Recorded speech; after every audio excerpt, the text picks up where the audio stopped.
ये बात सच है कि मारने वाले ने नाम पूछा है, लेकिन ये बात भी सच है कि बचाने वाले ने नाम नहीं पूछा है। पहलगाम में क्या हुआ है, कैसे हुआ है, ये सब बातें आज बताने वाले हैं। अस्सलाम वालेकुम वरहमतुल्लाहि वबरकातुहू। मैं आपका भाई मोहम्मद सूफियान। आप लोग कैसे हैं? अल्हम्दुलिल्लाह से सब ठीक होंगे। करते हैं ये वीडियो स्टार्ट, और इस वीडियो को ज़्यादा से ज़्यादा शेयर कर दो।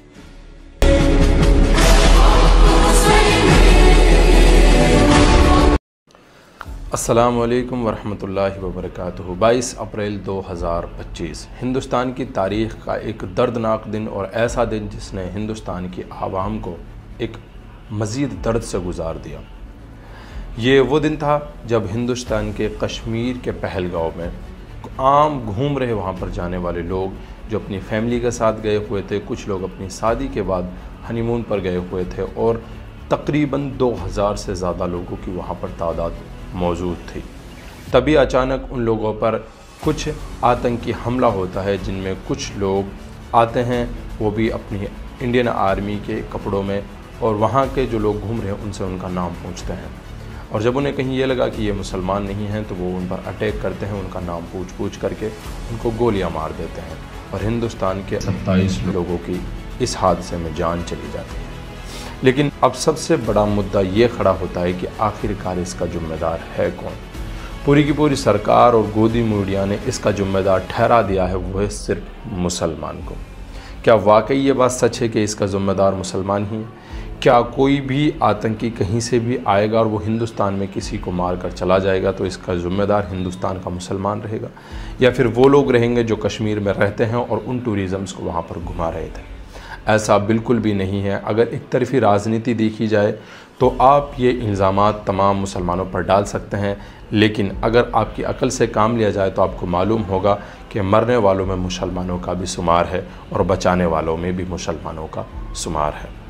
और इससे भला मुसलमानों को और कश्मीरियों को किसी तरीके से कोई फ़ायदा हासिल होता, क्योंकि वो तो एक टूरिज़म जगह थी, वहाँ पर लोग घूमने फिरने आया करते थे, तो उन लोगों के वो कमाई का ज़रिया था जिसके ज़रिए से उनका घर पल रहे थे, तो वो भला इस आतंकी हमले में किस तरीके से शामिल होते। ये बस एक छोटा सा ख्याल है और सोचने वाली बात ही है, लेकिन हर दफ़ा हर मुद्दे के पीछे कहीं ना कहीं राजनीति निकलती है, और मुझे यकीन है कि इस मुद्दे के पीछे भी कहीं एक बहुत बड़ी राजनीति का ही हाथ निकलेगा। तमाम मुद्दों को मुसलमान के ऊपर थोप देना ही हर चीज़ का हल नहीं है। हल ये है कि आंखें खोल करके ये देखा जाए आखिरकार हुआ तो हुआ कैसे।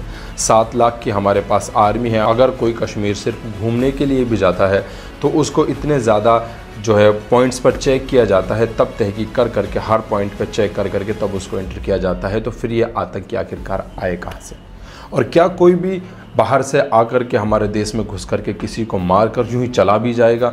आखिरकार ये किसकी लापरवाही है? और जब इतना बड़ा वो टूरिज़म प्लेस बना हुआ था कि वहाँ पर इतनी ज़्यादा तादाद में लोग थे, तो वहाँ पर कोई सिक्योरिटी क्यों नहीं थी? क्यों लोगों का ख्याल रखने के लिए वहाँ पर कोई भी नहीं था? हालांकि जो वहाँ के मुसलमान वहाँ बसे हुए हैं और जो अपना कामकाज कर रहे थे, यानी घुड़सवारी करा रहे थे लोगों को, उन्हीं लोगों ने अपनी जान को जोखिम में डाल कर उन टूरिज़म्स को सेव किया। लेकिन फिर भी उनको कुछ लोग जो है कश्मीरियों को गद्दार या फिर मारा पीटा जा रहा है। एक लड़का है जिसका नाम है सैयद आदिल, उसने अपनी जान जोखिम में डाली ही नहीं बल्कि अपनी जान गंवा ही दी, और वो भी सिर्फ अपने हिंदू भाइयों को सेव करने के लिए। जब आतंकी आए और उन्होंने देखा कि ये सब का नाम पूछ करके सारे लोगों को मार रहे हैं, तो उन्होंने उनसे मना किया। कि वो ना माने तो उनके हाथ से गन छिनाने की कोशिश की, और इसी दौरान उनके गोली लगी जिसकी वजह से उनकी मौत हो गई। अब ये एक सच्चे मुसलमान का किरदार साफ साफ बयां करता है। वो चाहते तो जहां सब लोग भाग रहे थे वो भी भाग सकते थे। उनका भला क्या ही लेना देना था कि वो उनके साथ झगड़ा करते, उनसे झपटते, अपनी जान जोखिम में डालते।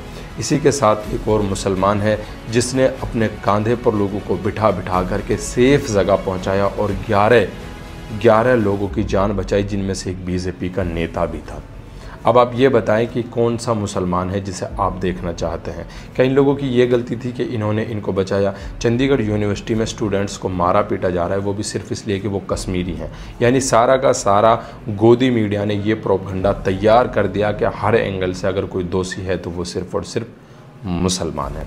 अगर कोई वाकई इंसान है और सच्चा देशभक्त है तो उसको इस चीज़ में साफ नज़र आता है कि अगर मारने वाला धर्म पूछ करके मार रहा था तो याद रखे कि बचाने वाले ने धर्म नहीं पूछा था। अगर मारने वाला धर्म पूछ करके मार रहा था तो बचाने वाला भी अपने कंधे पर बिठा करके बिना धर्म पूछे उन्हें सेफ जगह पर ले जा रहा था। ये भी याद रहे कि अगर मारने वाला सिर्फ हिंदुओं को मारने के लिए आया था तो एक कश्मीरी ने भी अपनी जान सिर्फ हिंदुओं को बचाने के लिए ही गंवाई थी। अगर अब भी आपको यह लगता है कि आतंकवाद सिर्फ इस्लाम में है, मुसलमान में है, तो आप अपना ख्याल बदलिए, क्योंकि इस्लाम कभी किसी की जान लेने की इजाज़त नहीं देता। इस्लाम में यहाँ तक आता है कि अगर कोई इंसान किसी की जान लेता है गोया उसने पूरी इंसानियत का कत्ल कर डाला।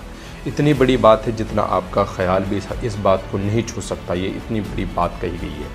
और उन लोगों की फिर कुर्बानियों का क्या होगा? अगर आप सारा का सारा दोष जो है मुसलमानों पर डाल दोगे तो फिर उस लड़के की कुर्बानी का क्या रहेगा जो उन आतंकियों से लड़ते लड़ते मर गया? उन लोगों की मेहनत का क्या रहेगा जो घायलों को लेकर के अपने घरों तक लेकर के आए, उनको खिलाया, उनको पिलाया और अपनी सवारियां भी उन्हें दी उनके घर तक के जाने तक के लिए? उन लोगों की मेहनत का क्या होगा जो प्रोटेस्ट कर करके पूरे देश में निकले? हमारे मेवात नूह में भी लोग निकले इसके प्रोटेस्ट करने के लिए। उन लोगों को आप क्या कहोगे? हर एंगल हिंदू और मुसलमान के एंगल से नहीं देखा जा सकता। अपनी आंखें खोल करके ये देखो कि आखिरकार राजनीति है क्या, देश में आखिरकार चल क्या रहा है। इसके सारे सवाल जहां किए जाने चाहिए थे सरकार से, वहीं सवाल किए जा रहे हैं मुसलमानों से।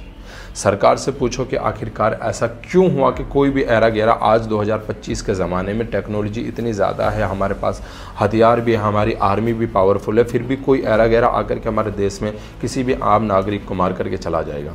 और आखिरकार वे लोग गए तो गए कहाँ? आखिरकार सरकार से सवाल करना चाहिए कि इतने सारे टूरिज़म्स वहाँ पर घूम रहे थे, फिर भी आपने सिक्योरिटी क्यों नहीं रखी?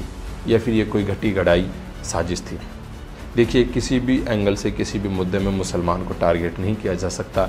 इसका साफ और साफ संदेश यही है कि आतंकवाद का कोई धर्म नहीं होता। अब से पहले भी एक मामला सामने आया था, सिर्फ एक मुसलमान को जो है गोली मार दी थी, वो भी सिर्फ उसका नाम पूछ करके। और अभी इस मामले के बाद भी एक मामला सामने आ चुका है जिसमें 2 मुसलमान लड़कों को सिर्फ उनका नाम पूछ करके गोली मार दी गई है। अब उन्हें कोई आतंकवाद कहेगा तो क्या कहोगे आप? वो आतंकवाद नहीं है क्या? वो इंसाफ कर रहे हैं? हम कहते हैं कि वो खुला आतंकवाद है और उनके लिए भी वही सज़ा है जो हर आतंकवादी के लिए सज़ा है। और किसी भी तरीके का, चाहे कोई भी आतंकवादी क्यों ना हो, चाहे वो हिंदू को मारे या मुसलमान को मारे, हमारे दिल में उनके लिए कोई भी हमदर्दी नहीं है। हम साफ खुला इसका विरोध करते हैं और हम कहते हैं कि जितनी सख्त हो सके उन सबको इसकी सज़ा दी जाए। मिलते रहेंगे इंशाअल्लाह। जज़ाकल्लाहु।